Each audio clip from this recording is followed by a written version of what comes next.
Necessity of God's judgement, कि परमेश्वर की जो जजमेंट है, जो न्याय है, वो क्यों जरूरी है। नेसेसिटी मतलब वो जरूरी क्यों है।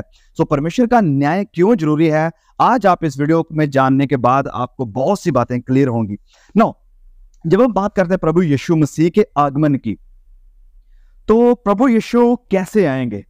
मैं इस बात को अच्छी तरह से जानता हूं कि जैसे वो पहले आए थे अपनी पहली आमद में या पहले आगमन में, अब वो उस तरह से बिल्कुल भी नहीं आएंगे।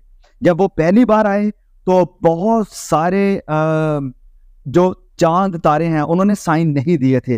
पहली बार सिर्फ एक ही सितारा चमका था।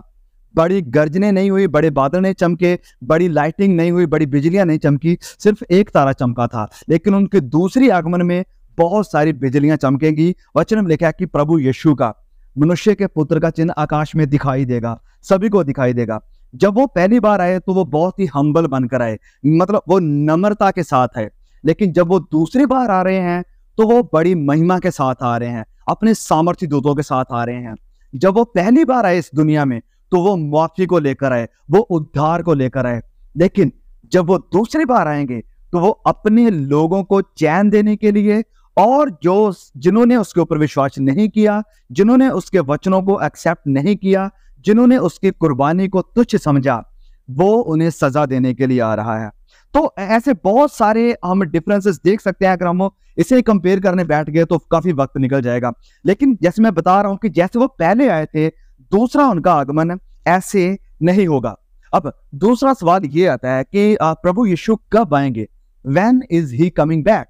तो जवाब है हम वचनों को पढ़कर, जैसे वचनों में प्रभु यीशु ने कहा कि ये चिन्ह तुम्हें मैं दिए जाता हूं ताकि तुम समझो कि प्रभु यीशु का आगमन नजदीक है। तो वचनों का गैस लगाकर हम जान तो सकते हैं कुछ सच्चाइयों को, लेकिन हम एग्जैक्टली नहीं जान सकते हैं। हमें we don't have any idea, हमारे पास आइडिया नहीं कि वो रियली एग्जैक्टली किस दिन और किस घड़ी आएंगे। क्योंकि यही तो असल में वचन में प्रभु यीशु ने कहा था कि उस दिन और उस घड़ी के विषय में, उस दिन और घड़ी के विषय में कोई नहीं जानता। तो उस दिन और घड़ी के विषय में हम वचनों के थ्रू जाकर गैस लगा सकते हैं, लेकिन एग्जैक्टली कहें तो एग्जैक्टली हम नहीं जानते हैं। प्रभु यीशु ने यही कहा, वॉच एंड प्रे, जागते रहो और प्रार्थना करते रहो। दूसरी बात ये थी कि प्रभु यीशु कब आएंगे। अब जो तीसरा सवाल है वो ये है कि प्रभु यीशु क्यों आएंगे, why is he coming back, वो क्यों आएंगे। तो सबसे पहली और मोस्ट इंपॉर्टेंट बात है कि वो हिस्ट्री को, जो इतिहास है, उसे कंप्लीट करने के लिए आएंगे, उसे पूरा करने के लिए आएंगे। ओके, जो इतिहास है वो अभी अधूरा है। जब पुराने नियम में प्रभु यीशु के आने से पहले जो इतिहास था वो प्रभु यीशु की तरफ इशारा कर रहा था, उसके पहले आगमन की तरफ। पहले वो आए और चले गए, क्योंकि उन्होंने लोगों को समय दिया कि वो प्रभु यीशु मसीह की तरफ मुड़े, उद्धार को रिसीव कर लें। लेकिन अब 2000 साल के भी ऊपर होने वाले हैं, तो प्रभु यीशु ने ये समय दिया हुआ है। तो अब जो हिस्ट्री है वो फिर से प्रभु यीशु की तरफ ताक रही है।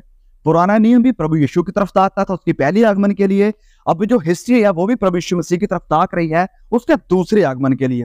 तो मेरे कहने का मतलब कि प्रभु यीशु मसीह हिस्ट्री को कंप्लीट करने के लिए आ रहे हैं।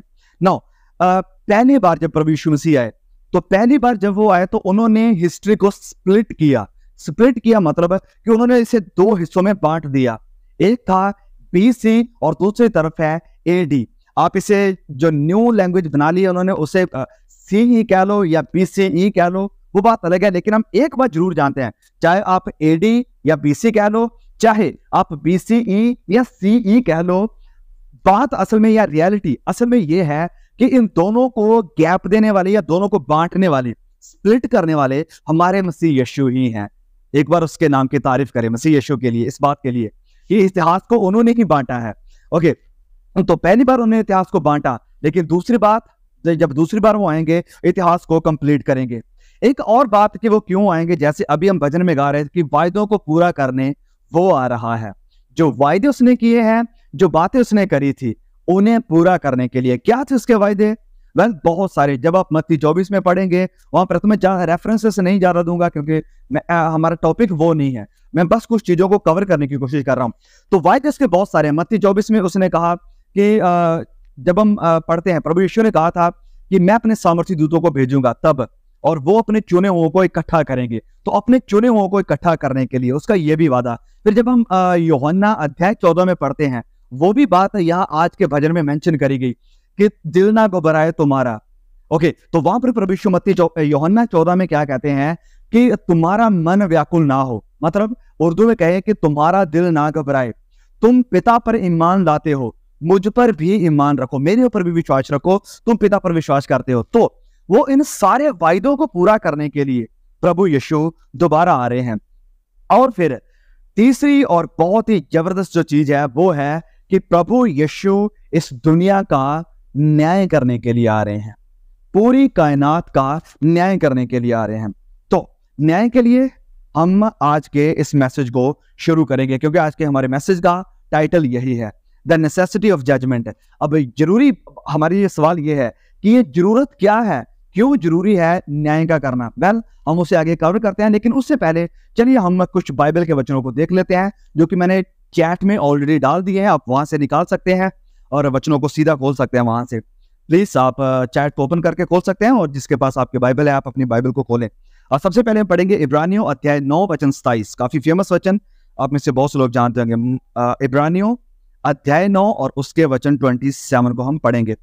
ओके, तो यहां पर लिखा है, हाँ, और जैसे जैसे मनुष्य के लिए एक बार मरना और उसके बाद न्याय होना नियुक्त है, मनुष्यों के लिए एक बार मरना और उसके बाद न्याय का होना नियुक्त है।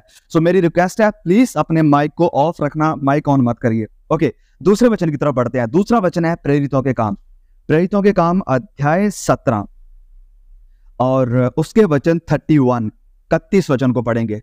प्रेरितों के काम 17 अध्याय वचन 31।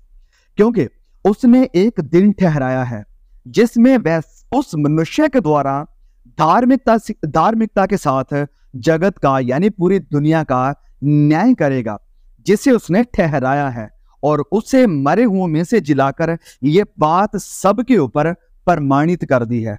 और एक तीसरा वचन 2 कुरिन्थियंस, दूसरा कुरिन्थियों उसके वचन 5 अध्याय 5 और वचन 10 को पढ़ेंगे। दूसरा कुरिन्थियों चैप्टर 5 वचन 10 को पढ़ेंगे। लिखा है यहां पर, क्योंकि अवश्य है कि हम सबका हाल मसीह के न्याय आसन के सामने खुल जाए। ओके, फिर से सुने, क्योंकि जरूरी है कि हम सबका हाल मसीह यीशु के न्याय आसन के सामने खुल जाए, कि हर एक व्यक्ति अपने अपने भले बुरे कामों का बदला जो उसने देह के द्वारा किया हो पाए। ऑलराइट, सो ये आज के हमारे जो की रेफरेंसेस है, मेन वचन है जिनके ऊपर हम स्टडी को रखने वाले हैं। तो ये सवाल हमारे सामने उभर कर आ रहा है कि जजमेंट, जो न्याय है प्रभु यीशु का, ये क्यों जरूरी है, क्यों उसे लोगों को जज करने की, न्याय करने की जरूरत है। वेल, तो सबसे पहला कारण, सबसे पहली जो बात है वो यही है कि जो दुनिया में इनजस्टिस हो रहा है, जो दुनिया में अन्याय हो रहा है, इसे सही करने के लिए, अन्याय को खत्म करने के लिए प्रभु यीशु का न्याय करना जरूरी है। अब ये 2 अपॉइंटमेंट है जिसे हम कभी भी ना पोस्टपोन कर सकते हैं ना कभी कैंसिल कर सकते हैं। ये 2 अपॉइंटमेंट ऐसे हैं जो हमारे हाथ में नहीं है। और वो 2 अपॉइंटमेंट्स क्या है, एक जैसे हमने वचन में पढ़ा इब्रानियों अध्याय 9 और उसके वचन 27 में, तो वहां पर क्या लिखा है कि मनुष्यों के लिए ये जरूरी है, ये प्रभु ने ठहराया हुआ है। इंग्लिश में लिखा है इट इज अपॉइंटेड, ये अपॉइंटमेंट है, it is appointed already. Appoint किसने किया है? परमेश्वर ने। तो ये ठहराया हुआ है, अपॉइंट किया गया है कि मनुष्य एक बार मरे और उसके बाद उसका न्याय हो। तो मनुष्य के लिए एक बार मरना और उसके बाद उसका न्याय होना जरूरी है। तो ये 2 ऐसी अपॉइंटमेंट है जिसे हम में से कोई भी कैंसिल नहीं कर सकता है और जिसे कोई पोस्टपोन नहीं कर सकता है। तो ये दोनों हमारा मरना और उसके बाद न्याय आसन के सामने खड़े होना, ये दोनों ऐसी अपॉइंटमेंट हैं जो हमारे हाथ में नहीं है, वो परमेश्वर के हाथ में है। हम कब मरेंगे ये भी परमेश्वर के हाथ में है, उसके बाद जो न्याय होगा वो भी परमेश्वर के हाथ में है। लेकिन मैं जैसे कह रहा हूं कि न्याय क्यों जरूरी है, क्योंकि दुनिया में जो अन्याय चल रहा है, अन्याय क्या है? जैसे हिटलर ने जो काम किया, क्या हिटलर ने, क्योंकि हम जानते हैं कि हिटलर के साथ क्या हुआ था, उसने जब पूरा दुनिया को दुख दिए, उसने जब बेगुनाह यहूदियों को मारा और भी ऐसे बहुत सारे अत्याचार किए, उसके बदले क्या उसे कोई सजा मिली? तो जवाब है नहीं। जब उसे मारने वाले थे, उसे पता चल गया था कि स्टैनली मेरे ऊपर अटैक करने वाला है, तो उससे पहले उसने अपना सुसाइड कर लिया, उसने अपने आप को खत्म कर लिया, तो उसे कोई भी सजा नहीं मिली। तो अब क्या हिटलर हिटलर और जो आम इंसान है, जो इनोसेंट लोग थे उस वक्त के, या यहूदी लोग आप लगा लो, क्या उनका उनका हाल एक ही रहा? क्या उनको कोई न्याय नहीं मिला? तो जवाब है कि मिलेगा, जरूर मिलेगा। तो अब उस अन्याय को रोकने के लिए और उन अन्यायियों को जो अन्याय कर रहे थे उन्हें सजा देने के लिए मसीह यीशु का न्याय करना और दुनिया के ऊपर दोबारा आना बहुत जरूरी है, हिटलर जैसे लोगों को रोकने के लिए। अब वो जो काम हिटलर कर रहा था, क्या वो रुक गए? क्या वो खत्म हो गए? तो जवाब है नहीं। ये आज के जनरेशन में या आज के समय में अगर हम देखें तो ये और ज्यादा बढ़ गए हैं। यस, अब अन्याय की अगर आप बात करें तो इसने अपनी जो सीमाएं हैं वो पार कर दी हैं। जो एक आम नॉर्मल इंसान है, अगर उसके साथ कुछ अन्याय हो जाता है, उसके साथ कुछ गलत हो जाता है, तो आप जानते हैं, हम अच्छी तरह से जानते हैं कि हमारा जो सिस्टम है वो कैसा है। जो आम इंसान है उसे न्याय नहीं मिलता है, और जो पैसे वाले लोग हैं और जिनके कनेक्शन लीडर्स के साथ हैं, जिनके कनेक्शन बड़े मंत्रियों के साथ है, वो पैसा देकर, वो अपने फोन लगाकर अपने इस सजा से बच निकलते हैं। अपना जो अपराध उन्होंने किया होता है उससे बच निकलते हैं। तो न्याय की कोई भी जगह नहीं है, और इस अन्याय को ही खत्म करने के लिए प्रभु यीशु को दोबारा आना ही होगा। यस, ये ऐसा नहीं कि जो जरूरी है, ये ऐसी चीज है जो करनी ही पड़ेगी। दुनिया में अगर ऐसे ही चलता रहा तो जो आम लोग हैं, जो इनोसेंट लोग हैं, जो जिनके ऊपर अत्याचार हो रहा है, जिन्हें सताया जा रहा है, जिनकी कहीं भी सुनवाई नहीं हो रही है, जिनके ऊपर अत्याचार हो रहे हैं, फिर उनके लिए तो कोई जगह नहीं है। उनके लिए तो मान लो कि जैसे न्याय के दरवाजे सारे बंद हो गए। लेकिन नहीं, ये न्याय की मांग ऐसी मांग है जिसे हम इंसान भी चाहते हैं, और इससे भी बढ़कर क्यों नहीं वो जरूरी चाहता है जो हमें ये लॉ, ये इंटेंशंस देने वाला परमेश्वर है। हमसे ज्यादा जरूरी वो चाहता है कि दुनिया का न्याय हो, जो अन्याय है उसे खत्म किया जाए, जो बुराई है उसे एंड करके, उसका न्याय करके उसे सजा दी जाए। ओके, नाउ दूसरी बात है कि जो न्याय होगा उसे करेगा कौन? हु विल जज? जो न्याय होगा वो कौन होगा? वेल, तो जवाब है प्रभु यीशु मसीह।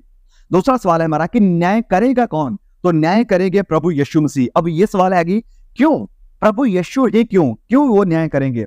क्योंकि वो इस लायक हैं, क्योंकि प्रभु यीशु इस लायक हैं। वचन में लिखा है कि वह सब बातों में परखा गया हमारी तरह, लेकिन उसने कभी पाप नहीं किया। अब क्यों प्रभु यीशु लायक हैं? क्योंकि मान लीजिए आपका या मेरा, हमारा न्याय कोई ऐसी हस्ती करे, कोई ऐसी शख्सियत करे जिसे हमारे बारे में कुछ पता नहीं है, जिसे हमारी फीलिंग्स के बारे में ही नहीं पता है, जिसे हमारे हालातों के बारे में ही नहीं पता है, जिसे पता नहीं कि हम किन चीजों से होकर गुजर रहे हैं, तो आप उसके ऊपर यह सवाल खड़ा कर सकते हैं कि भाई तू होता कौन है मुझसे सवाल करने वाला या मेरा न्याय करने वाला? तुझे क्या पता मैं किन चीजों से होकर गुजरा हूं? तुम्हें क्या पता कि पाप क्या होता है? तुम्हें क्या पता कि पाप के ऊपर कैसे जीत पाई जाती है? तुम्हें क्या पता कि शारीरिक अभिलाषाएं कितनी स्ट्रांग है? तुम्हें क्या पता कि पैसा कितना जरूरी था हमारी जिंदगी में? तो इस कारण हमने ये सब कुछ किया जो भी हमने किया। तो हमारा न्याय किसी ऐसे इंसान के हाथों से नहीं होगा जिसे इन सब चीजों का पता ही नहीं है, क्योंकि प्रभु यीशु के सामने जाकर आप या मैं या हम में से कोई भी ये बातें नहीं कह सकेगा, क्योंकि वो हमारे बीच में आया, हमारा स्वरूप लिया और नौकर का रूप धारण किया। वो कोई बड़ी फैमिली में नहीं आया कि उसके पास सारी फैसिलिटीज थी, सब कुछ था, नहीं, उसके पास सारी फैसिलिटीज और सब कुछ नहीं था। वो एक गरीब फैमिली में, एक ऐसे माहौल में, ऐसे एनवायरनमेंट में पैदा हुआ जहां पर उसे बहुत सारी बातें सुननी पड़ी, बहुत कुछ झेलना पड़ा। लेकिन वचन में ये बात क्लियरली लिखी है कि वो हमारी तरह परखा तो गया हर बात में, लेकिन उसने पाप नहीं किया। तो यस, आप जिस भी पाप से, मैं जिस भी पाप से होकर गुजर रहा हूं, इन सारे गुनाहों से होकर ऑलरेडी प्रभु यीशु गुजरे हैं, और इस कारण वो हमारा न्याय कर सकते हैं। उसे राइट है, उसे अधिकार है, उसके सामने हम कोई भी वो नहीं कर पाएंगे, बहाना नहीं बना पाएंगे क्योंकि प्रभु इस कारण हुआ, नहीं। शैतान ने उसे 3 जो मेन टेम्पटेशन परीक्षाएं हमारे ऊपर आती हैं, इन तीनों परीक्षाओं में उसे परखा, लेकिन प्रभु यीशु ने उसके ऊपर जीत पाई, हमें यह दिखाने के लिए कि अगर मैं उसके ऊपर जीत पा सकता हूं तो आप भी डेफिनेटली पा सकते हैं। और तो ये है कि प्रभु यीशु इसका न्याय क्यों करेंगे, क्योंकि वो इसके लायक हैं, वो हमारी जिंदगी के थ्रू होकर गए हैं, उसने सब कुछ देखा जो हमारे ऊपर होता है। और एक मैं चाहूंगा कि हम वचन पढ़े, प्रेरितों के काम अध्याय 19 और उसके वचन 11 को। प्रेरितों के काम अध्याय 19 वचन 11 को हम देखेंगे, बहुत ही पावरफुल वचन है ये। और लिखा है यहां पर, फिर मैंने स्वर्ग को खोला हुआ देखा और देखता हूं कि एक श्वेत घोड़ा है और उस पर एक सवार है जो विश्वास योग्य और सत्य कहलाता है। जो घोड़े के ऊपर है, एक्स्ट्रा माइक ऑफ करें प्लीज, या मेरी रिक्वेस्ट है कि जितने भी माइक ऑन है प्लीज अपने माइक को ऑफ कर दें, हर कोई, ताकि किसी को भी किसी तरह की कोई भी डिस्टर्बेंस ना हो। और सो यहां पर वचन में लिखा है कि जो विश्वास योग्य और जो सत्य है।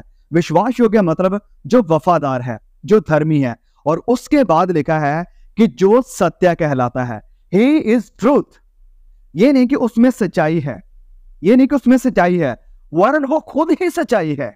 यस, उसमें कोई झूठ नहीं, उसमें कोई फरेब नहीं, उसमें कुछ भी ऐसा नहीं है जो झूठ है या जिसके ऊपर कोई शक कर सकता है, संदेह कर सकता है। नहीं, वो खुद ही विश्वास योग्य है, वफादार है, और वो खुद ही सच्चा है, सत्य है, सच्चाई है। आगे लिखा है, और वह धर्म के साथ न्याय और युद्ध करता है। तो ये तीन क्वालिटीज है प्रभु यीशु मसीह में। एक, वो वफादार है, वो किसी के साथ कोई भेदभाव नहीं करेगा, वो विश्वास योग्य है, किसी के साथ वो ऊंच नीच नहीं करेगा कि आप कहें कि वेल प्रभु मैंने तो बड़े अच्छे काम किए थे तो तुम मुझे सजा क्यों दे रहे हो। नहीं, किसी के साथ वो ऐसा भेदभाव नहीं होगा। तो जो वचन हमने पढ़ा वो वचन था प्रकाशित वाक्य अध्याय 19 और उसके वचन 11 को। प्रकाशित वाक्य रेवलेशन चैप्टर 19 वर्स 11, जहां पर लिखा है कि श्वेत घोड़े के ऊपर कोई बैठा हुआ है जो विश्वास योग्य है, जो सत्य कहलाता है, और जो धर्म के साथ, धर्म, अब ये बात को हमें ध्यान में रखने की जरूरत है, जो धर्म के साथ न्याय करता है। हम कभी नहीं चाहते हैं कि कोई करप्ट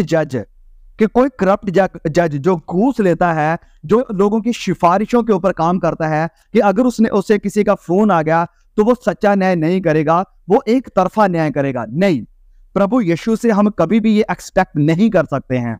वहां पर अगर कोई पास्टर है तो उसे अपना न्याय देना पड़ेगा, अगर कोई प्रचारक है उसे अपना न्याय देना पड़ेगा, अगर कोई उसका बेटा या बेटी है उसे अपना न्याय देना पड़ेगा। कोई भी बेटा या बेटी नहीं कह पाएगा कि वेल पापा आप मेरे लिए सिफारिश करो, पापा आप प्रभु से कहो ना कि मेरे लिए मुझे बचा ले, सजा ना दे। नहीं, वहां पर किसी भी तरह की कोई सिफारिश नहीं चलेगी, कोई घूस नहीं चलेगी, वरन वहां पर वचन में लिखा है कि धार्मिकता के साथ न्याय होगा, वो धार्मिकता के साथ न्याय करेगा। ओके, तो प्रभु यीशु क्यों न्याय सच्चा नहीं है और क्यों वही न्याय करने के योग्य है? क्योंकि वो सच्चा है, क्योंकि वो धार्मिकता के साथ न्याय करेगा, और सबसे जरूरी बात है क्योंकि वो सब चीजों से होकर गुजरा है जिनसे हम होकर दिन प्रतिदिन गुजरते हैं। इसके बाद हमारा तीसरा सवाल यह है कि हु विल बी जज्ड, कि न्याय होगा किसका? अभी हमने देखा था कि न्याय कौन करेगा, अब सवाल यह है कि न्याय किसका होगा? वेल, तो जवाब है कि सारी इंसान जाति का, सारे लोगों का, जितने भी लोग इतिहास में आज तक पैदा हुए हैं और आगे आने वाले समय में पैदा होने वाले हैं, सभी का न्याय प्रभु यीशु मसीह के द्वारा होगा। एक इंसान था, बहुत ही बड़ा क्रिमिनल था, और उसे जेल में से एक जगह से दूसरी जगह लेकर जा रहे थे, और उसे प्लेन के थ्रू लेकर जा रहे थे। और जब वो प्लेन के ऊपर बैठा हुआ था तो उसे पता है कि उसका जो गुनाह है वो बहुत बड़ा है, और वो नहीं चाहता था कि वो उसका गुनाह सबके सामने जाहिर हो, क्योंकि अगर उसका गुनाह जाहिर हो जाता है तो उसकी जो सजा उसे मिलने वाली है वो बड़ी ही दर्दनाक होने वाली है, बड़ी भयानक होने वाली है। इस कारण जब वो जहाज में बैठा हुआ है तो वो सोचता है कि मैं अपने आप को खत्म कर लूंगा, और वो अपने आप को बड़ी बुरी तरह से घायल कर लेता है। उसके पास कुछ होता है, आई डोंट नो कैसे, लेकिन अपने आप को ऐसे घायल कर देता है कि वो खत्म हो जाता है, मर जाता है, अपने आप को सुसाइड करने की कोशिश करता है कि मैं उस शर्मिंदगी से अच्छा है कि मैं अपने आप को खत्म कर लूं। लेकिन जब उसे होश आती है तो वो पाता है कि अपने आप को हॉस्पिटल में था। अब जब वो हॉस्पिटल में है उसे लगा होगा कि मेरी सारी मेमोरीज, जो कुछ भी मैंने किया सब डिलीट हो गया होगा, लेकिन नहीं, वो बचा हुआ है, और जो भी उसके खिलाफ सबूत है, एविडेंस है, वो अभी भी वैसे ही हैं, वो बरकरार हैं। तो इसका मतलब ये है कि हम भी हम चाहे मर जाएं, हम चाहे कितनी भी कोशिश कर लें कुछ भी करने की, कि हम अपने इस जो हिस्ट्री है हमारी, अब तक जो कुछ भी हमने किया है, हम इसे खत्म कर दें, इसे छिपा लें, इसे बंद कर लें, ऐसा कभी नहीं होगा। कुछ भी ऐसा नहीं है जो हम प्रभु से छिपा लेंगे, कुछ भी ऐसा नहीं है। जब हम पढ़ते हैं सबोपदेशक में, तो उसके बिल्कुल आखिरी वचन में लिखा है कि प्रभु हर एक बात का और हर एक चीज को, जो हम सोचते भी हैं, हर एक बात का, हर एक ख्याल का और हर एक काम का न्याय करेंगे। कोई भी चीज वहां प्रभु यीशु के सामने छिपी हुई नहीं रहेगी और वहां पर कोई भी बचाव नहीं होगा, कोई भी स्केप नहीं कर पाएगा, क्योंकि हम उसके न्यायासन के सामने खड़े हैं और हम रास्ता ढूंढे कि हम कहां से बचकर जा सकते हैं। नहीं, वहां पर कोई भी बचाव नहीं होगा, हम बच नहीं पाएंगे। दूसरी बात है कि जो न्याय होगा वो 1 बाय 1 होगा, एक एक करके होगा, बारी बारी सबका न्याय होगा, कोई ग्रुप में नहीं होगा कि किसी का पता नहीं चलेगा। एक जन को सामने लेकर आया जाएगा प्लेटफॉर्म के या डिस्प्ले के सामने, और उसे सब लोग देखेंगे, पूरी दुनिया देखेगी, और एक एक करके सभी का न्याय होगा। ओके, तो चौथा सवाल ये था। तीसरा सवाल कि न्याय किसका होगा, तो जवाब है पूरी कायनात का, सारी सृष्टि का, सारे लोगों का न्याय होगा। अगला सवाल है कि किन सबूतों के आधार पर हमारा न्याय होगा। What will be the evidence? हमारे जो खिलाफ एविडेंस होंगे, जो सबूत होंगे, वो क्या होंगे? तो हमारी सारी हिस्ट्री, हमारी जिंदगी का सारा इतिहास वहां पर प्रभु यीशु के न्याय आसन के सामने होगा। जब हम पढ़ते हैं रेवलेशन अध्याय 20 और उसके वचन 12 से, वहां पर लिखा है कि किताबें खोली जाएंगी, किताबें खोली जाएंगी और उन किताबों के हिसाब से हमारा न्याय होगा। अब वो किताबें क्या होगी? वो किताबें होंगी हमारी बायोग्राफी, हमारी जीवन की किताबें, जिसके ऊपर हमारी हर एक छोटी से छोटी और बड़ी से बड़ी चीज को नोट किया गया है। अगर हम आज की मॉडर्न लैंग्वेज में कहें कि ये ऐसे हार्ड डिस्क होगी या ऐसी पेन ड्राइव होगी जिसमें हमारी सारी वीडियो टेप, हमारी सारी जिंदगी की वीडियो टेप रिकॉर्ड कर दी गई है, और वो वीडियो टेप एक बहुत बड़ी डिस्प्ले में प्ले होगी, हमारी सारी जिंदगी वहां पर प्ले होगी। नाउ आगे जाने से पहले मैं यहां पर रुकूंगा और मैं चाहता हूं कि हम इसे अपनी जिंदगी में थोड़ा अप्लाई करके देखें। हम जितने भी भाई बहन यहां पर हैं और जितने भी मुझे सुन रहे हैं, वो चाहे इस वीडियो को बाद में देखेंगे यूट्यूब के ऊपर, मैं हम सबसे ये सवाल करना चाहता हूं। आज अगर आप खत्म हो जाते हैं, मान लीजिए आज ही हमारी जिंदगी के ऊपर फुल स्टॉप लग जाता है, और कोई कहे कि हमारी जिंदगी की जो प्ले लिस्ट है उसे हमारी फैमिली के सामने, हमारे दोस्तों के सामने, एक बहुत बड़ी LCD के सामने या एक बहुत बड़ी जो डिस्प्ले है उसके सामने प्ले किया जाए, उसके सामने चलाया जाए, तो क्या हम अपने भाई बहनों के सामने, अपने फैमिली मेंबर्स के सामने, अपने रिश्तेदारों, अपने दोस्तों के सामने हमारी जिंदगी की उस वीडियो को चलने देंगे? क्या हम चलने देंगे, या हम भागेंगे उस इंसान की तरफ जिसने हमारी जिंदगी की उस वीडियो टेप को प्ले किया है, हम उसके हाथ से रिमोट को छीनेंगे, हम डिस्प्ले को तोड़ने की कोशिश करेंगे कि नहीं नहीं नहीं नहीं, इसे मत चलाओ, मैं नहीं चाहता हूं कि मेरी जिंदगी सारे लोगों के सामने जाहिर हो, क्योंकि मैंने ऐसे काम किए हैं, मैंने ऐसी बातें सोची हैं जो मैं कभी नहीं चाहता हूं कि दूसरे लोगों को पता चले। अगर आज हमारा ये हाल है, तो ये वक्त है कि हम थोड़ा अपनी जिंदगी के बारे में सोचें। क्योंकि जैसे अगर आपने हमारे YouTube के चैनल के ऊपर वीडियो देखी थी जो मैंने फरीसी और सदूकी के ऊपर बनाई थी, उसमें मैंने ये बात कही थी कि सदूकी और फरीसी दो बातों में बहुत अच्छे थे। उनकी बाहरी जिंदगी बड़ी खूबसूरत थी, उनकी जो शिक्षाएं थी वो भी बिल्कुल सही थी, लेकिन प्रभु यीशु ने एक बात के लिए उन्हें क्रिटिसाइज किया, उन्हें बड़ा बुरा भला कहा, और उन्हें कहा कि हे सांप के बच्चों, तुम कैसे बचोगे? और वो पता वो चीज क्या थी जिसके लिए प्रभु ने ये सब उन्हें कहा? वो थी उनके अंदरूनी जिंदगी, उनकी इंटरनल लाइफ, पर्सनल लाइफ। क्योंकि प्रभु यीशु ने कहा कि तुम बर्तन को बाहर से तो बड़ी अच्छी तरह से साफ करते हो, लेकिन उसके अंदर गंदगी भरी पड़ी है। प्रभु यीशु अगर हमें देखते हैं, आपको देखते हैं, तो क्या वो हमारे लिए भी ऐसा कह सकेंगे कि तुम बाहरी तौर पर तो बड़े अच्छे हो, लेकिन तुम्हारे अंदर गंदगी भरी पड़ी है? अगर हमारी जिंदगी ऐसी है, तो मैं आपको कह रहा हूं, और ये मेरे लिए भी है, कि हमारी जिंदगी की जो वीडियो टेप चलेगी, वहां ना सिर्फ हमारे बाहर के काम दिखाई देंगे, वरन जो जो हमने ख्यालों में सोचा था वो सब कुछ वचन में लिखा है कि ऊंचे में सुनाई देगा, जो तुमने गुप्त में किया वो सब ऊंचे में सबको सुनाई देगा। तो हमें बहुत जरूरी है कि हम अपनी पर्सनल लाइफ, इंटरनल लाइफ, जो अंदरूनी जो रियल जिंदगी है उसे भी उतना ही शुद्ध रखें जितना ये बाहरी जिंदगी लोगों के सामने दिखाई देती है। ओके, तो ये थी सबसे बड़ी बात है कि जो न्याय होगा वो इन सारे एविडेंस के आधार पर होगा। कोई भी ऐसा आपके ऊपर इल्जाम नहीं लगाया जाएगा जो काम आपने कभी किया ही नहीं होगा।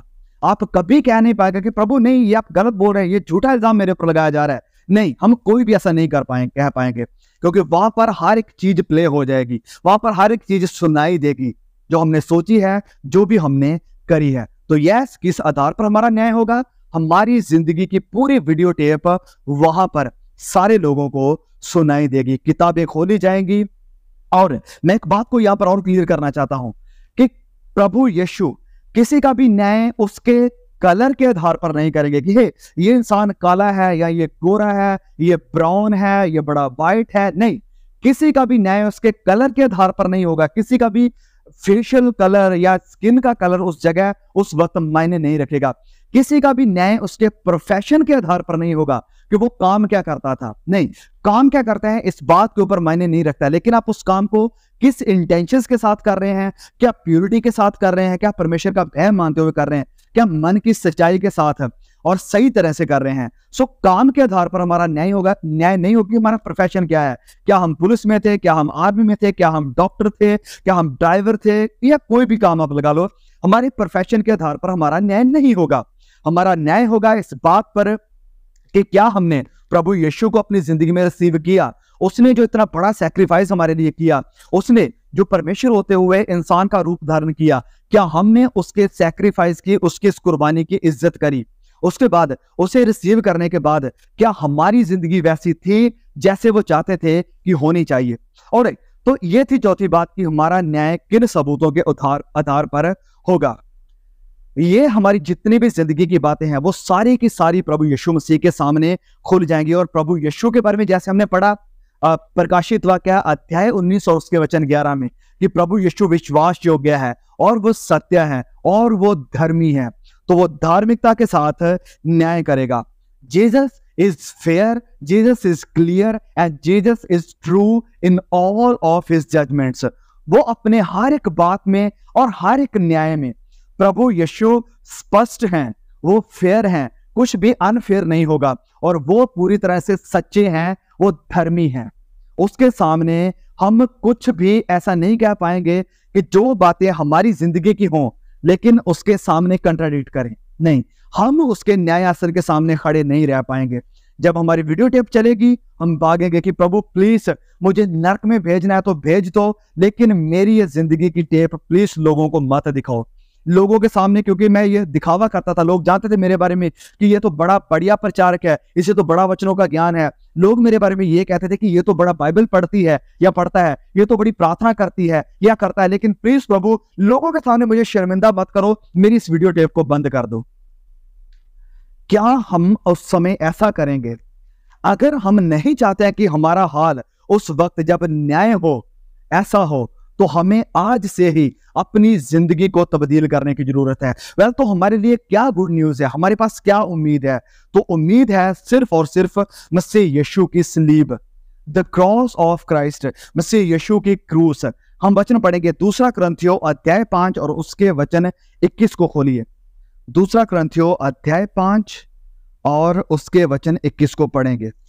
यहां पर लिखा है, ओके सुने, जो पाप से अज्ञात था, जो पाप से अज्ञात था, प्रभु यीशु के बारे में बात हो रही है, जो पाप को नहीं जानता था उसी को उसने हमारे लिए पाप ठहराया, उसी को हमारे लिए पाप ठहराया कि हम उसमें होकर परमेश्वर की धार्मिकता बन जाएं, कि हम उसमें होकर परमेश्वर की धार्मिकता बन जाए। और जब हम उसमें परमेश्वर की धार्मिकता बन जाते हैं तो फिर, जैसे मैं कई बार इस बात को वीडियोस में कह चुका हूं, कि फिर परमेश्वर या प्रभु यीशु हमें ऐसे नहीं देखेंगे कि जैसे हम गुनहगार हैं, वो हमें धर्मी के रूप में देखेंगे, क्योंकि हमने उसकी धार्मिकता को रिसीव किया है, हमने उसकी धार्मिकता को लिया हुआ है।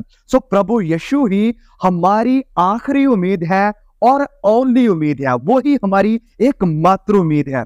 उसके बाद प्रभु यीशु ही हमारे सिर्फ और सिर्फ एकमात्र उद्धार करता है, जो हमें उस न्याय से और न्याय के बाद मिलने वाली सजा से बचा सकते हैं। और प्रभु यीशु ही हमारे एकमात्र ऐसे वकील हैं या लॉयर हैं या ऐसे बिचवाई हैं जो हमारे लिए खड़े होकर कह सकते हैं कि नहीं, ये इनोसेंट है, इसे जाने दो, ये मेरा बेटा है, ये मेरी बेटी है, इसे सजा नहीं मिलनी चाहिए। इस बात को हमेशा ध्यान में रखें। हमारी उम्मीद सिर्फ प्रभु यीशु, हमारे उद्धारकर्ता सिर्फ प्रभु यीशु, और हमारे वकील जो हमारे लिए सिफारिश कर सकते हैं वो भी सिर्फ और सिर्फ प्रभु यीशु। तो क्यों ना फिर, अगर प्रभु यीशु ही न्याय करने वाले हैं, अगर प्रभु यीशु ही हमें अपनी धार्मिकता देने वाले हैं, और अगर प्रभु यीशु ही हमें धर्मी बनाने वाले हैं, तो क्यों ना हम उसकी बात को माने, उसके पीछे चले और उसकी मर्जी को पूरा करें। और जो उसने कहा है, क्यों ना हम उसके अकॉर्डिंग अपनी जिंदगी को व्यतीत करें, क्योंकि एट द एंड सब कुछ या सारा मैटर उसी के हाथ में जाने वाला है, सब कुछ उसी के हाथ में जाने वाला है।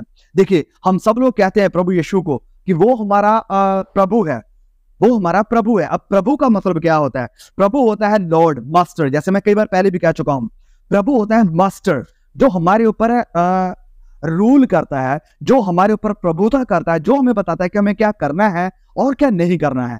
अगर हम प्रभु यीशु को अपना प्रभु मानते हैं, अगर प्रभु यीशु को हम अपना मास्टर मानते हैं, तो सवाल यह है कि क्या हम अपने इस मास्टर की, अपने प्रभु की बात को मान रहे हैं? क्या हम वो कर रहे हैं जो हमारा मास्टर, हमारा प्रभु हमें करने के लिए कह रहा है? या फिर अपने मास्टर या अपने प्रभु हम खुद बने हुए हैं, लेकिन हम अपनी जुबान से ये इकरार तो करते हैं कि वो मेरा प्रभु है, लेकिन हम अपना दिल उसे नहीं दिया हुआ है कि जहां से वो हमारे ऊपर प्रभुता करे, वो हमारे ऊपर शासन करे। देखिए, हम आज जो भी कर रहे हैं, जो कुछ भी सोच रहे हैं और जो भी हमारी जिंदगी से हो रहा है, ये एक ऐसी किताब को हम लिख रहे हैं जिसे हम बाद में या मरने के बाद, जब हमारे पास फैसला लेने की कोई भी गुंजाइश नहीं रहेगी, तो मरने के बाद, मृत्यु के बाद हम कभी भी अपनी इस जिंदगी की किताब को रीराइट नहीं कर पाएंगे, इसे दोबारा लिख नहीं पाएंगे। आज ही वक्त है, हर गुजरता हुआ दिन हमारी जिंदगी के पन्नों को भर रहा है। अब फैसला आपको करना है कि आपकी जिंदगी के उस किताब के पन्नों में दिन प्रतिदिन, हर मोमेंट, हर घंटे में क्या लिखा जा रहा है। दिन प्रतिदिन की हमारी जिंदगी की उस किताब में आप क्या चाहते हैं कि प्रभु लिखे, वो सब आपको डिसाइड करना पड़ेगा। मैं पिछली जब मीटिंग में, आपको पता है कि मैसेज देने के बाद हमारे यहाँ कोई मीटिंग थी, तो मैं चला गया था, लेकिन ऑडियो में मैं जुड़ा हुआ था, क्योंकि मीटिंग काफी दूर थी। तो जब हम रास्ते में थे, मैं ऑडियो के साथ जुड़ा हुआ था। वहां पर कोई भाई ने ये सवाल किया था कि कोई पाप है जिससे मैं बाहर नहीं आ पा रहा हूं, तो मेरे लिए प्रार्थना करो कि मैं इस पाप से बाहर आ सकूं, मैं उस पाप से आजाद होना चाहता हूं। देखिए भाई, और जितने भी और लोग हैं, मैं आपसे कहना चाहता हूं, देखिए, पाप एक ऐसी चीज है, प्रभु यीशु ने कहा कि मैं अपना आत्मा तुम्हें दूंगा, जो तुम्हारे लिए एक मददगार के तौर पर काम करेगा। आत्मा हमारी मदद करेगा, लेकिन इस बात को समझे, पवित्र आत्मा कभी भी, अगर हम झूठ बोलने वाले हैं या गाली देने वाले हैं, कुछ गलत बोलने वाले हैं अपनी जुबान से, तो पवित्र आत्मा कभी भी आकर हमारे मुंह को कंट्रोल नहीं करेगा, हमारी जुबान को कंट्रोल नहीं करेगा, पकड़ नहीं लेगा कि हम रुक जाए। नहीं, वो हमें रोबोट के जैसे रखना नहीं चाहता है कि जैसे हम रोबोट हैं और पूरी तरह से उसके कंट्रोल में हैं। नहीं, अगर हम कुछ गलत देखने वाले हैं, कुछ गलत काम करने वाले हैं, तो वो आकर हमारे हाथों को पकड़ नहीं लेगा कि हम वो काम ना करें। वो हमें याद दिलाएगा, हमें कहेगा कि ये गलत है, ये मत कर, इसमें गुनाह है, ये गलत काम है, प्रभु के खिलाफ है। लेकिन वो हमारे हाथों को पकड़कर बाहर नहीं खींचेगा, दूसरी तरफ नहीं लेकर जाएगा, क्योंकि उसने हमें रोबोट करके नहीं छोड़ा है। कौन पिता है जो अपने लिए रोबोट जैसे बच्चों को चाहेगा? कोई भी नहीं। हर एक माँ बाप को वही बच्चे पसंद है जो अपनी इच्छा से भागकर जब अपने माँ बाप के पास जाते हैं, उन्हें कहते हैं कि papa I love you, mamma I love you, तो हम खुश होते हैं, हम बड़े आनंदित होते हैं। लेकिन सपोज करें कि हमारे घर में हमने 2 रोबोट लाकर रख दिए हैं। वो रोबोट हमने ऐसे ट्यून्ड कर दिया, उनकी ऐसी सेटिंग कर दी है कि जब भी हम घर में प्रवेश करते हैं, एंटर करते हैं, वो हमें कहें कि मम्मा पापा आई लव यू, तो क्या आप उनके इस एक्सप्रेशन से उनको वो जो कह रहे हैं उससे खुश होंगे? जवाब है बिल्कुल भी नहीं। नहीं, आप जानते हैं कि आपने ही उसे ऐसे प्रोग्राम किया है, उसकी ऐसी सेटिंग करी कि वो आपको ये बोले। वो उसकी खुद की इच्छा से नहीं आ रहा है, वो आपकी इच्छा से आ रहा है। अगर हमारे पास बच्चे हैं, रियल बच्चे, जब वो आकर हमें कुछ कहते हैं, जब वो हमारी बात को मानते हैं, जब वो ऐसा काम करते हैं जो हमें खुश करता है, तो उसमें हमें बड़ा आनंद मिलता है, उसमें हमें बड़ी खुशी मिलती है। क्यों? क्योंकि हम जानते हैं कि वो अपनी इच्छा से हमारी इच्छा को पूरी कर रहे हैं। वाह, आई डोंट नो ये बात कहां से आई, लेकिन ये अद्भुत है कि वो अपनी इच्छा से हमारी इच्छा को पूरी कर रहे हैं। ये बात अगर हम अब प्रभु यीशु की तरफ लेकर आए, जब हम भी अपनी इच्छा से प्रभु की इच्छा को पूरी करेंगे तो उसमें प्रभु को आनंद मिलेगा। जब हमसे कुछ गुनाह होने वाला है, हम कहेंगे कि नो, ये नो हमें खुद कहना पड़ेगा।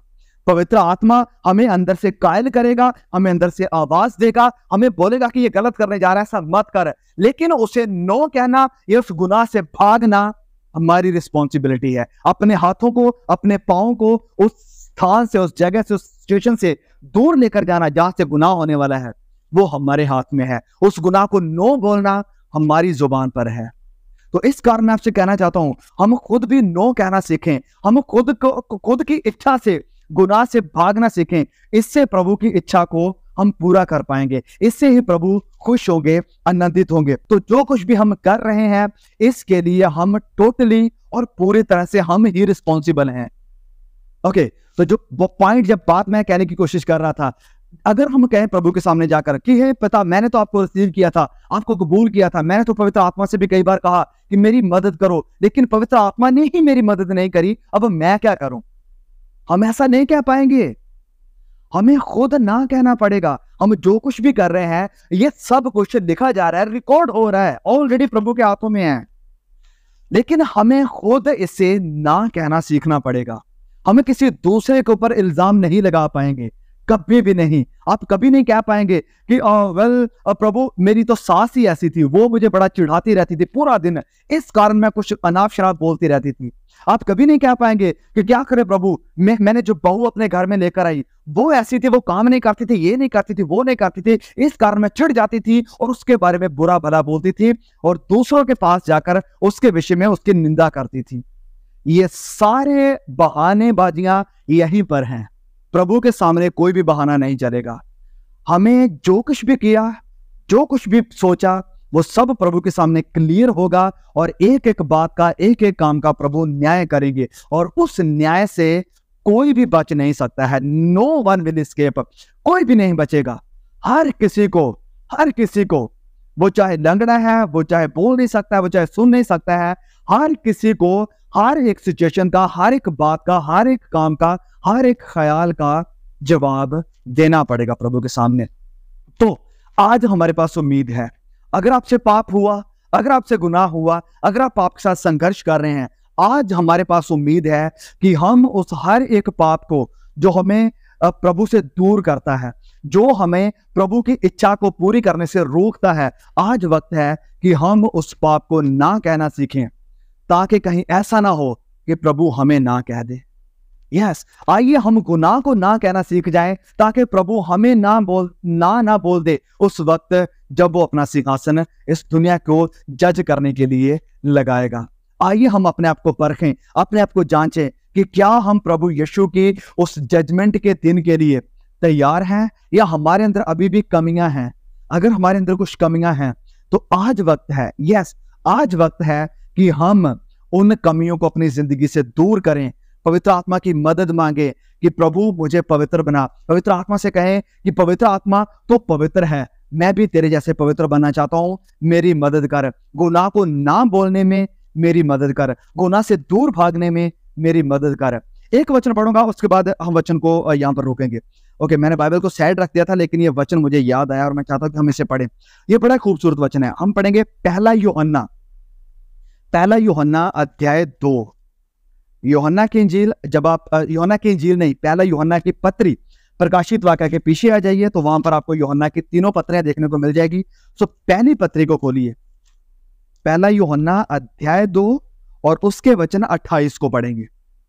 पहला यूहन्ना, 1 जॉन चैप्टर 2 वर्स 28। तो सुने, बहुत ही खूबसूरत वचन है, बहुत बढ़िया वचन है। मैं चाहता हूं कि इसे हम सुने अंत में। ओके, अंत में मतलब सब कुछ सुनने के बाद मैं चाहता हूं कि इस बात को सुने। अंत, हे बालको उसमें बने रहो, प्रभु यीशु में बने रहो, क्योंकि जब एक डाली में उसकी डालियां बनी रहती हैं तो तभी वो डालियां भी फ्रूटफुल होती हैं, फलदार होती हैं। लेकिन अगर डालियां डाली से अलग हो जाती हैं तो वो कोई फल नहीं ला सकती हैं। इस कारण वचन में यूहन्ना कह रहा है कि हे प्रिय बालको, हे प्रभु यीशु के बच्चों, उसमें बने रहो। वो जो हमारी दाखलता है, वो जो हमारी सबसे मजबूत चट्टान है, उसमें बने रहो। क्यों बने रहो? सवाल है कि क्यों लिखा है। तो संत यूहन्ना कहते हैं कि जब वह प्रकट हो, जब वो रिवील हो दुनिया के सामने, जब उसका चिन्ह दिखाई दे, जब वो दुनिया का न्याय करने के लिए आए, तो हमें हयाब हो।